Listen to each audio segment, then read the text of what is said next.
The death of Mustafa Kamal and the quiet constitutional reset that could reshape India's. That single number resets the innovation playbook. The key question is not what happened, but what changes next for operators and users. We will map trigger, incentive shift, and downstream impact before the close. This isn't about independence, it's about money, power, and a legal precedent nobody saw coming. Dr. Mustafa Kamal spent 6 decades fighting for Kashmir's special status. He lost that battle in 2019 when Article 370 was abolished.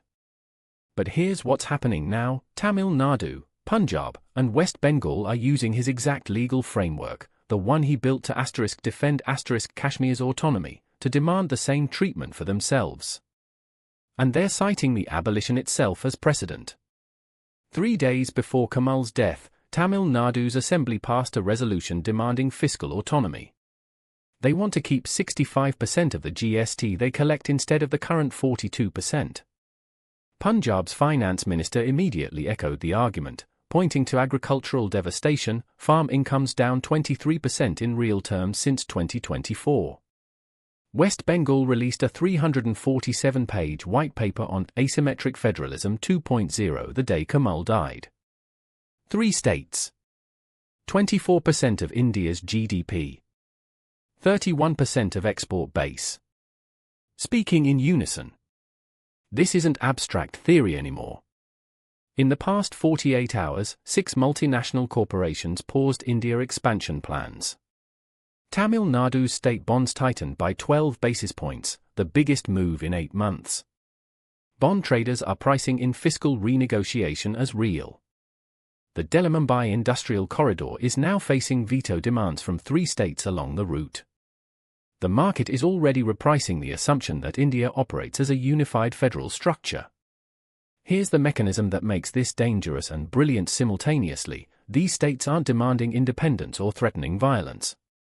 They're weaponizing constitutional law as negotiating leverage. Tamil Nadu isn't just demanding autonomy, it's demanding a Constituent Assembly-style renegotiation process to redefine fiscal federalism.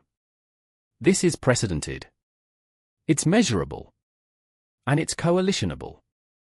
The DMK, Akali Dal, and TMC have almost nothing in common politically. But the math is identical: they're all systematically disadvantaged by current federal finance arrangements. JP Morgan's India analysts are gaming 3 scenarios. Scenario 1: negotiated decentralization.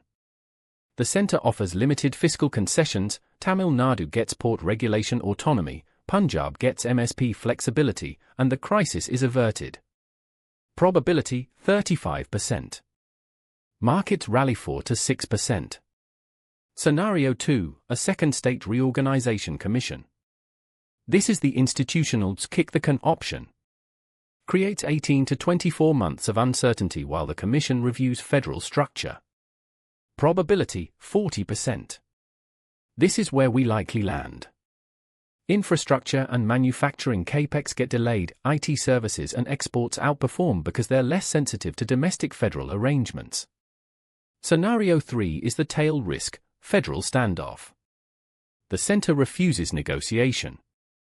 States respond with coordinated non-cooperation on central schemes. This triggers a 12 to 15% correction in Indian equities and potential sovereign rating downgrade. Probability: 25%. And that's the outcome nobody wants. But here's the contrarian angle that institutional investors are missing: increased federalism could actually be bullish for Indian manufacturing and tech. Right now, India's federal structure assumes bureaucratic homogeneity and centralized decision-making. If states gain genuine autonomy over industrial policy, you get regulatory competition. Imagine Tamil Nadu offering 5-year corporate tax holidays for semiconductor fabs. Karnataka creating AI-specific data residency exemptions. Gujarat building dedicated industrial zones with state-level labor law flexibility. That's not fragmentation, that's innovation. Global investors currently price Indian assets assuming implementation lag of 4 to 7 years. A federal structure where states can move fast could compress that to 18 to 24 months. Mustafa Kamal never won his political battle. Kashmir's special status is gone, likely permanently. But his intellectual framework, that genuine federalism requires constitutionally protected asymmetry, is having a second life in places he never imagined. He spent 60 years arguing for Kashmir's uniqueness. Inadvertently, he created the constitutional language for Tamil Nadu's tech economy, Punjab's agricultural crisis, and West Bengal's industrial base to demand the same protection. The Kashmir question is settled. The federalism question is just beginning. Over the next 6 to 12 months, India will either become more centralized or evolve into a genuinely competitive federal system. Whichever scenario wins will reshape where factories get built, how infrastructure gets financed, and which states emerge as India's next growth engines. Watch this closely. This is how constitutional crises start, not with rhetoric or violence, but with bond spreads and legal briefs. Watch the execution timeline, second-order market effects, and policy response to gauge what happens next. Watch the execution timeline, second-order market effects, and policy response to gauge what happens next. Watch the execution timeline, second-order market effects, and policy response to gauge what happens next.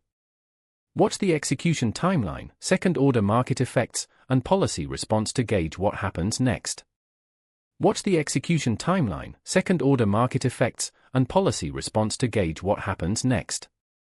Watch the execution timeline, second-order market effects, and policy response to gauge what happens next. Watch the execution timeline, second-order market effects, and policy response to gauge what happens next. Watch the execution timeline, second-order market effects, and policy response to gauge what happens next.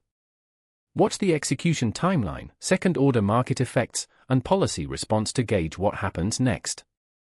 Watch the execution timeline, second-order market effects, and policy response to gauge what happens next.